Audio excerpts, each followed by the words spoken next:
Hi මම ප්‍රසාද්. ඉතින් මේ වීඩියෝෙන් අද අපි කතා කරන්න යන්නේ කොල්ලෙක් වුණාම අවුරුදු 25ට කලින් දැනගන්න ඕන නැත්නම් කරන්න ඕන දේවල් කීපයක් ගැන. ඉතින් මම මේ වගේ වීඩියෝ එකක් කලිමුත් දාලා තියෙනවා. හැබැයි මේ වීඩියෝ එකේදී මම කතා කරන්නේ ගොඩක් සිම්පල් දේවල්. හැබැයි අපේ ජීවිතේට ගොඩක්ම වැදගත් වෙන දේවල්. එහෙනම් වැඩි කතා නැතුව අපි වීඩියෝ එකට යමු. පළවෙනිම දේ තමයි think what your best version looks like and try to become that one. ඒ කියන්නේ ඔයාගේ bestම version එක මොන වගේද කියලා මුලින් ඔයා හිතාගෙන අන්නේ කෙනා වෙන්න try කරන්න වැඩ කරන්න කියන එක. ඉතින් ඇත්තම කිව්වොත් මේ ප්‍රසාද් කියන මගේ channel එකත් base කරලා තියෙන්නේ ඔයාගේ bestම version එක හදාගන්නේ කොහොමද කියන එක මත. එතකොට මෙතෙන්දී ඔයාගේ bestම version එක මොන වගේ කෙනෙක් වෙන්න පුළුවන්ද? එයාගේ personality එක මොන වගේ වෙන්න පුළුවන්ද? එයාගේ career එක මොකක්ද? එයාගේ hobbies මොනවද? එයා කතා කරන්නේ කොහොමද? එයා ඇවිදින්නේ කොහොමද? මේ කියන හැමදේම imagine කරලා ඔයා create කරගන්න වගේ bestම version එක. ඊට පස්සේ ඔයා බලන්න එයා වෙන්නේ කොහොමද කියලා. ඒ කියන්නේ ඔයාගේ bestම version එක වෙන්න ඔයා කරන්න ඕන මොනවද කියලා ඔයා හිතා ගන්න. ඊට පස්සේ ඔයාගේ bestම version එක වෙන්න හැමදාම එක වගේ එක දිගට වැඩ කරන්න පටන් ගන්න. ඊළඟ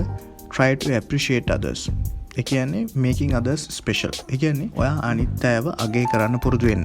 අනිත් අයගේ හොඳ දෙයක් දැක්කහම ඒක මූණට කෙලින්ම කියන්න. මෙතෙන්දී ඔයා මතක තියාගන්න ඕන දේ තමයි ඔයාව හොඳ කෙනෙක් විදිහට පෙන්වන්න ඕන නිසා වෙන අයව අගය කරන්න හදන්න එපා බොරු කියලා. ඒ කියන්නේ එයා වුණත් දන්නවා එයාට පුළුවන් මොනවද බැරි මොනවද කියලා. ඉතින් ඔයා එයා ගාව නැති දෙයක් එයාට බැරි දෙයක් කියලා ඔයාටම මේක පුළුවන්. ඔයා මෙන්න මේ වගේ කෙනෙක් කියලා බොරු කියලා එයාව ඉම්ප්‍රෙස් කරන්න නැත්නම් එයාව ඇප්‍රීෂিয়েට් කරලා ඔයාට එයාගේ හොතින්ද තියාගන්න ඕන නිසා ඒ වගේ දේවල් කියන්න හදන්න එපා. ඉතින් ඒ වගේම දෙයක් තමයි කෙනෙක් ඔයාට නරක විදිහට සැලකුවොත් ඔයාත් පෙරලා නරක විදිහට සලකන්න එපා. ඔයා හැම වෙලෙම අනිත් අයට හොඳ විදිහටම සලකන්න බලන්න. ඉතින් ඔයාට සලකන විදිහටම අනිත් අයට සලකන්න ඕනේ කියලා එකක් නෑ. එහෙම කියලා ඔයාට නරක දේවල් කරන, ඒ වගේම ආව බුලි කරන, ඔයාව ඔයාගේ තත්ත්වය පහත් කරලා කතා කරන අන්න ඒ වගේ අයට ඒ දේවල් දිගින් දිගටම කරන්න දෙන්න කියලා නෙමෙයි මම මේකෙන් කියන්නේ. ඒ වගේම එහෙම කරන අයට හොඳින් සලකන්න කියලාත් නෙමෙයි මම මේ කියන්නේ. ඉතින් එතනදී නම් ඔයා වෙනුවෙන් නැගී සිටින්න ඕන සහ ඔයා ඒ දේවල් වලට ෆයිට් කරන්න ඕන.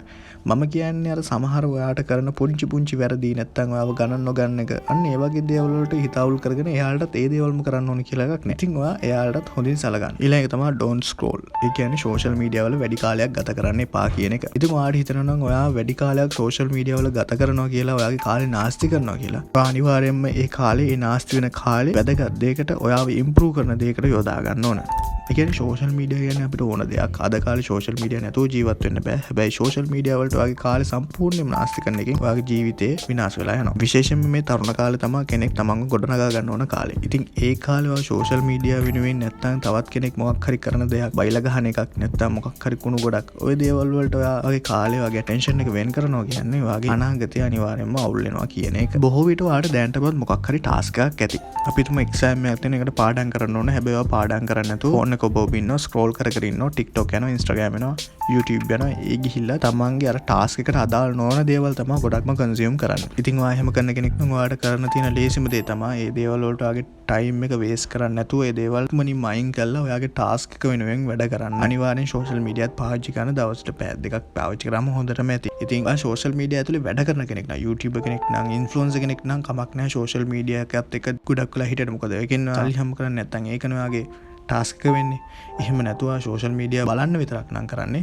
අනිවාර්යෙන් ඔයාගේ සෝෂල් මීඩියා පාවිච්චි කරන කාලය අඩු කරලා ඒ දේවල් ඔයාගේ ටාස්ක් එක වෙනුවෙන් නැත්තම් මොකක් හරි වැදගත් දෙයක් වෙනුවෙන් යොමු කරන්න ඕන. ඊළඟ දේ find your passion. ඒ කියන්නේ ඔයා ආසම දේ. ඊළඟට ජීවිතේ ඉස්සරහට ඔයා මොනවද කරන්න බලාපොරොත්තු වෙන දේ කියලා එක තෝරගන්න. සමහරට මේ passion එක valuable නැත්තම් need කියන කැටගරියට අයිති නැති දෙයක් වෙන්න පුළුවන්. ඒ කියන්නේ ඔයාගේ passion එක තවත් කෙනෙක්ට, ඒ කියන්නේ තවත් මිනිස්සෙක්ට valuable නැති දෙයක්. එයාට අවශ්‍ය වෙන්නේ නැති දෙයක් වෙන්න පුළුවන්. සරලවම කියනවා නම් passion එකෙන් සල්ලි හොයන්න පුළුවන් ද කියන එක තමයි මම මෙතෙන්දි කියන්නේ. ඒ කියන්නේ passion එක career එක විදිහට වඩ convert කරගන්න පුළුවන්ද? ඒ කියන්නේ ඔයා ආස දේ ඊළඟට ඔයාගේ ජීවනෝපාය විදිහට වඩ convert කරගන්න පුළුවන්ද කියන එක තමයි මම මෙතනදි බලන්න කියන්නේ. ඉතින් නිකන් හිතන්නකෝ ඔයාගේ passion එක ඔයාගේ ජීවනෝපාය කරගන්න බෑ. ඒ කියන්නේ career එක කරගන්න බෑ. ඒ වෙලාවට මොකද කරන්නේ? ඒ වෙලාවට ඒක hobby එක කරගන්න. ඒ කියන්නේ විනෝදාංශයක් විතරක් ඒක කරගන්න. ඊළඟට බලන්නවා දෙවෙනියට කැමති මොකටද කියලා. අන්න ඒ දේෙන් සමහරලාට කැරියර් එක විදිහට ඒ දේ පාවිච්චි කරන්න පුළුවන්. ඉතින් ඒකත් නැත්තම් තුන්වෙනියට බලන්න. මොකද ඕනම කෙනෙක්ට ආස දේවල් කිහිපයක්ම තියෙනවා.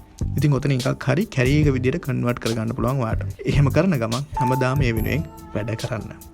ඊළඟ try and try until you win. ඔයා කරන මොකක් හරි දෙයක් හරියනකම්ම වැඩ කරන්න. මොකද ඕනම දෙයක් එකපාරෙන් ෆස්ට් ස්ටෙප් එකෙන්ම හරියන්නේ නැහැ. ඒක හරියන්න සමහරලාට ගොඩක් ෆේලියර්ස් වලට මුහුණ දෙන්න වෙන්නේ. ඒ නිසා දිගින් දිගටම වැඩ කරන්න.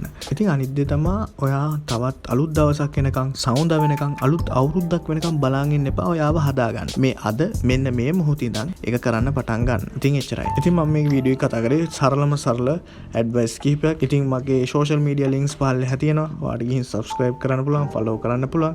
එහෙනම් ඊළඟ වීඩියෝ එකේ හම්බෙනකන් ජය.